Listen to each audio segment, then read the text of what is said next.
Hello friends. आज हम लोग स्टडी करने वाले हैं standard 12 chapter 1 electric charges and fields के सभी फिगर्स एंड फार्मूलाज के बारे में। तो यहाँ पर मैंने बहुत ही छोटा मिनी वीडियो बनाया है जिसमें सारे फिगर्स और फार्मूलाज कवर किए हुए हैं। तो आपको आज बहुत ही ध्यान से ये स्टडी करना है। हेलो फ्रेंड्स, आपके जो भी डाउट्स है वो कमेंट्स में लिखिए। आपके सारे डाउट्स 7 आवर्स के अंदर सॉल्व कर दिए जाएंगे। अगर आप इस वीडियो की नोट्स चाहते हो तो टेलीग्राम की लिंक नीचे डिस्क्रिप्शन से मिल जाएगी।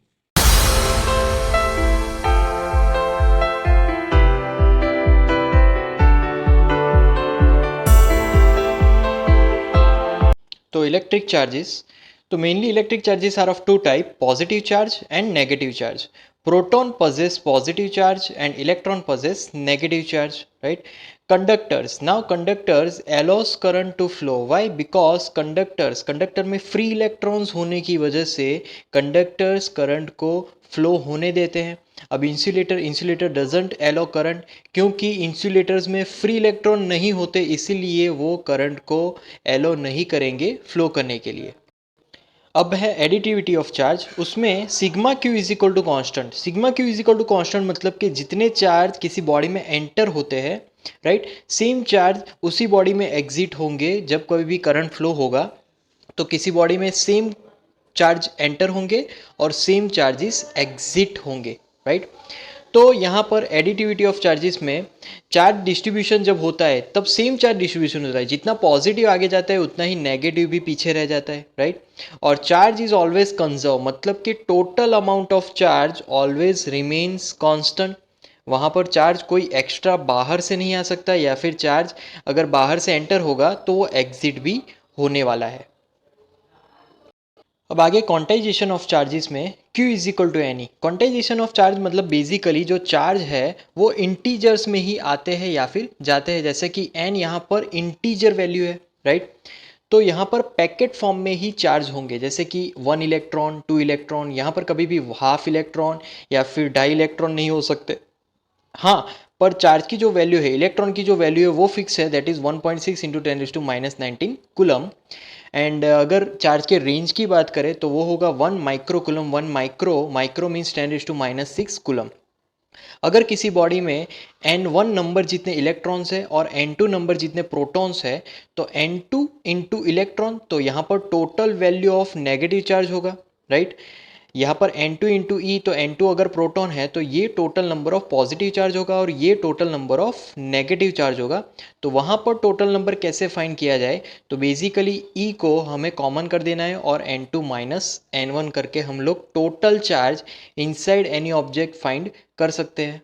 उसके बाद है Coulomb's law. Coulomb's law basically किसी भी दो चार्जेस के बीच फोर्स फाइंड करने के लिए होता है।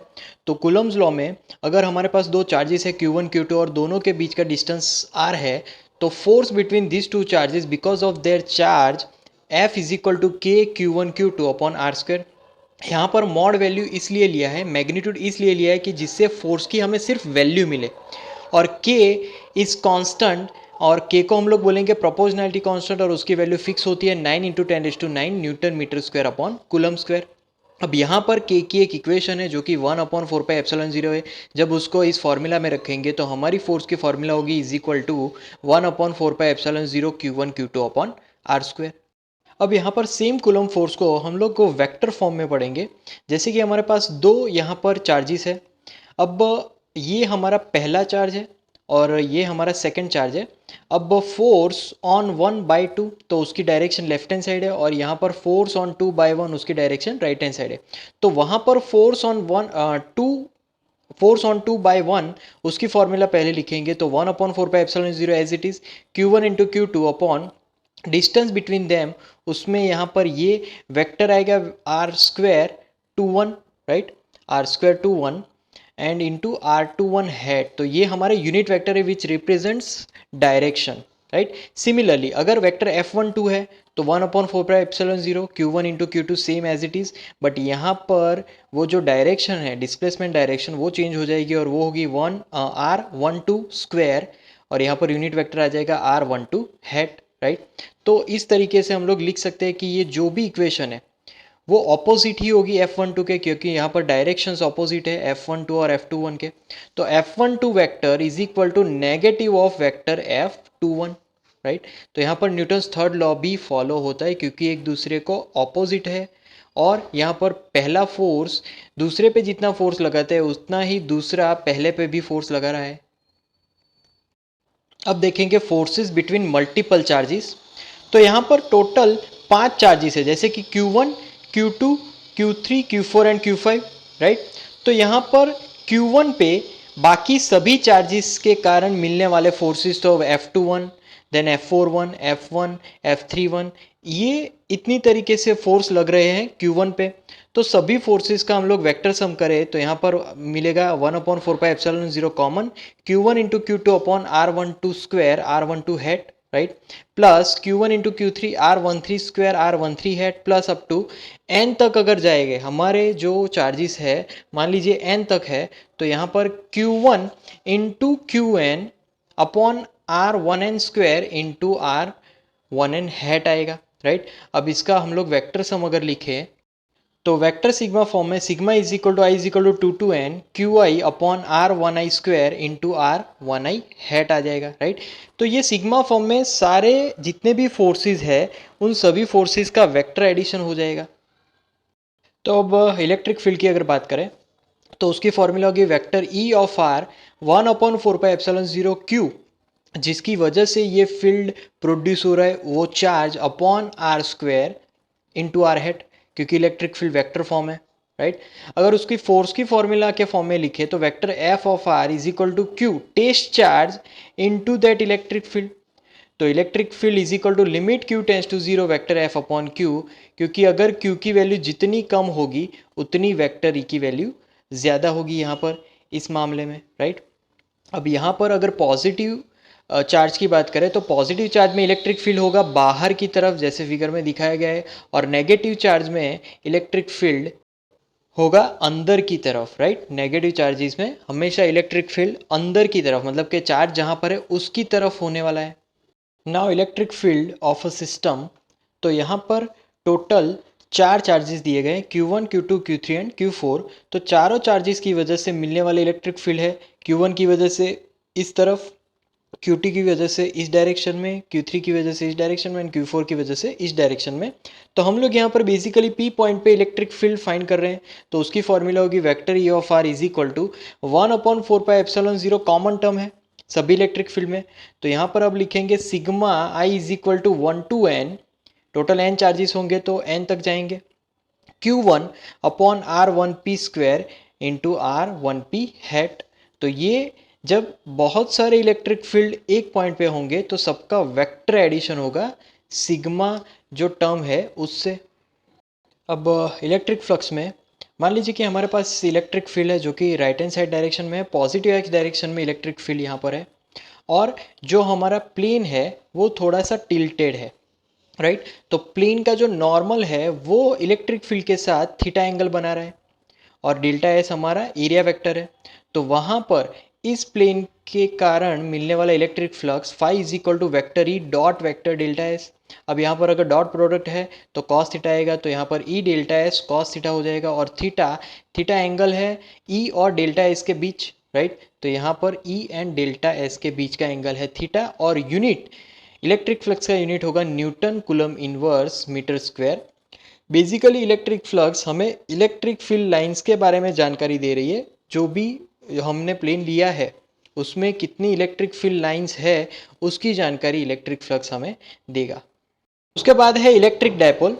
तो जैसे इलेक्ट्रिक फील्ड होता है वैसे इलेक्ट्रिक डायपोल होता है। इलेक्ट्रिक डायपोल, डाई मतलब के दो और पोल मतलब के पोल्स है यहाँ पर। तो जैसे कि एक पॉजिटिव चार्ज है और एक नेगेटिव चार्ज है, उससे यहाँ पर बेसिकली इलेक्ट्रिक डायपोल बना है। तो इलेक्ट्रिक डायपोल की फॉर्मूला होगी vector P is equal to distance between this two charges into mod value of any one of them charges. So ये इलेक्ट्रिक डायपोल की फॉर्मूला यहाँ पर हो गई, राइट। अब इलेक्ट्रिक डायपोल का अगर यूनिट की बात करें तो यहाँ पर यूनिट होगा कुलम इनटू मीटर, राइट। तो ये इलेक्ट्रिक डायपोल का बेसिकली यूनिट होगा, और डायपोल की एक पर्टिकुलर डायरेक्शन भी होती है, वो होगी always negative to positive.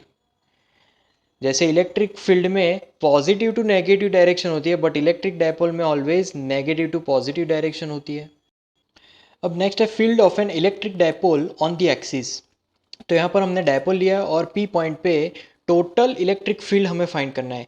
Positive की वजह से इलेक्ट्रिक फील्ड मिल रहा है इस डायरेक्शन में और नेगेटिव की वजह से इलेक्ट्रिक फील्ड मिल रहा है लेफ्ट हैंड साइड डायरेक्शन में, क्योंकि नेगेटिव का electric field always towards charge होता है, राइट। तो पी पॉइंट पे मिलने वाला इलेक्ट्रिक फील्ड होगा vector is equal to Q upon 4πε0 4 AR upon are square minus A square whole square into P hat. और इसका सिंप्लीफिकेशन जब r is much greater than a होगा, मतलब कि यहाँ पर ये जो डिस्टेंस है mid point two P point का डिस्टेंस, यहाँ से मिड पॉइंट से लेकर पी पॉइंट तक का डिस्टेंस, ये पूरा हमारा r डिस्टेंस है। तो जब r is much greater than a होगा तब आ जाएगा 4QA अपॉन 4πε0 r3, क्योंकि यहाँ पर a नेग्लेक्ट हो जाएगा क्योंकि a की वैल्यू बहुत ही कम है और उसमें भी वो स्क्वायर है तो और कम हो जाएगी। तो हमारा लास्ट इक्वेशन जो रहेगा इलेक्ट्रिक फील्ड का एक्सियल पॉइंट पे वो ये होगा। अब अगला है electric field on equatorial point by electric dipole. तो यहाँ पर पॉजिटिव चार्जेस का कारण पी पॉइंट पे मिलने वाला इलेक्ट्रिक फील्ड इस डायरेक्शन में होगा, नेगेटिव चार्ज के कारण पी पॉइंट पे मिलने वाला इलेक्ट्रिक फील्ड इस डायरेक्शन में होगा। तो E positive Q E negative Q दोनों का रिजल्टेंट हमें हॉरिजॉन्टल मिलेगा, राइट। तो अब यहाँ पर इसका जो सिंप्लीफिकेशन है तो vector E is equal to 2AQ upon 4πε0 R square plus A square raise to 3/2 P head की डायरेक्शन होगी इलेक्ट्रिक फील्ड की, राइट। और यहाँ पर वेक्टर ई यहाँ पर पी हेड के ऑपोजिट डायरेक्शन होगा, क्योंकि पी हेड यहाँ पर लेफ्ट हैंड साइड डायरेक्शन में और हमारा electric field right hand side direction में, इसीलिए यहाँ पर नेगेटिव आंसर आएगा और पी हेड वेक्टर। और यहाँ पर सिमिलरली जो आर है which is much greater than A, तो फिर से A can be neglected from here. A अगर नेग्लेक्ट हो जाएगा तो हमारे पास सिर्फ बचेगा R square raise to 3/2 2 cancel तो r³ ही बचेगा। तो ये हमें मिल रहा है electric field on equatorial point.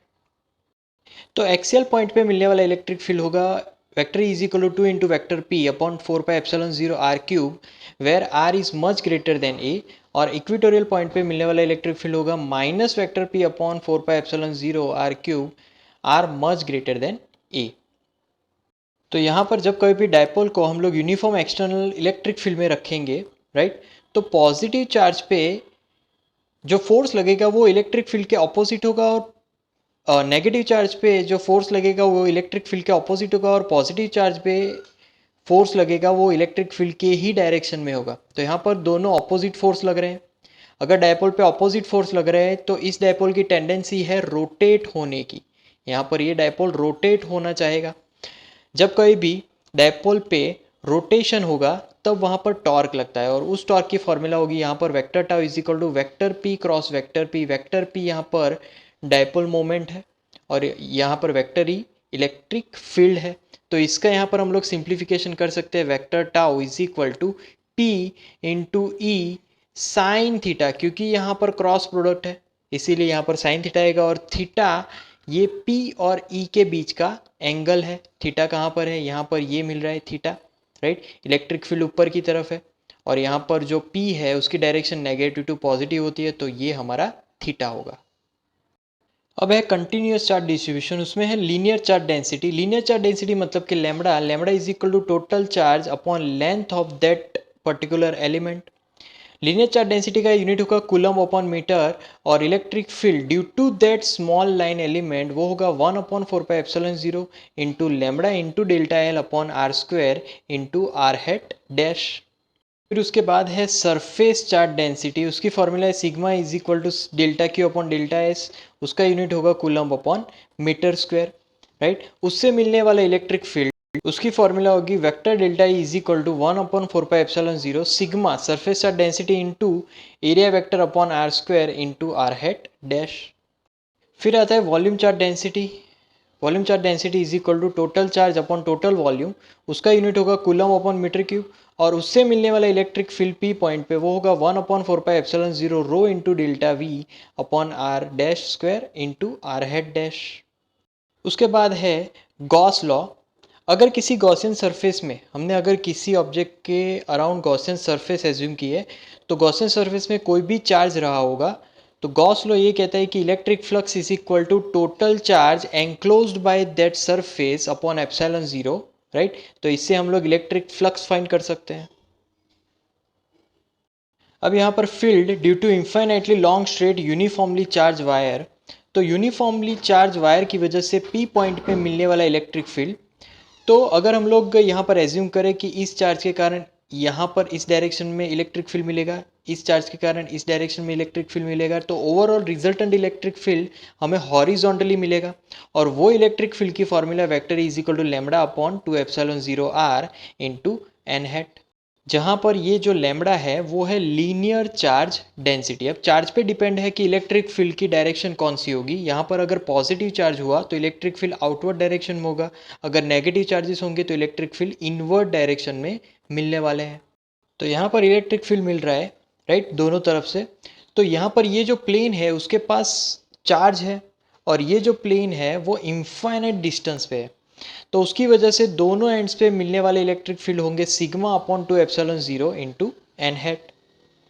Now field due to a uniformly charged thin spherical shell field outside the shell, तो यहाँ पर हम लोग शेल के आउटसाइड फील्ड फाइंड कर रहे हैं। अब शेल की जो रेडियस है वो है कैपिटल आर, तो आउटसाइड के लिए vector E is equal to Q upon 4 pi epsilon 0 R square into R hat होगा। अब इनसाइड की बात करेंगे, तो अब इनसाइड पॉइंट के लिए यहाँ पर E into 4 pi R square, right. यहाँ पर हमने गॉसियन सरफेस लॉ लगाया, तो यहाँ पर इनसाइड कोई चार्ज ही नहीं है। अगर चार्ज नहीं है तो यहाँ पर जीरो चार्ज के कारण जीरो आएगा, तो E is equal to automatically zero. तो R लेस देन आर के लिए electric field always less than zero. तो यहाँ पर सभी फॉर्मूलाज के हिसाब से force is proportional to 1 upon are square, क्योंकि वो इनवर्स स्क्वायर लॉ है। Electric field is also 1 proportional to 1 upon are square. Dipoles के लिए जो इलेक्ट्रिक फील्ड होते हैं that is E proportional to 1 upon are cube होगा, राइट। अब यहाँ पर कुछ डायमेंशंस की बात करेंगे, जैसे कि इलेक्ट्रिक फील्ड का डायमेंशन फॉर्मूला होगा m1 l1 t माइनस 3, तो यहाँ पर l1 लिख लेंगे, t minus 3 a minus 1। Similarly electric flux, तो m1 l3 t3 a minus 1। Electric dipole moment का डायमेंशन होगा l1 t1 a1, और लास्ट में इलेक्ट्रिक चार्ज का डायमेंशन होगा a1 t1।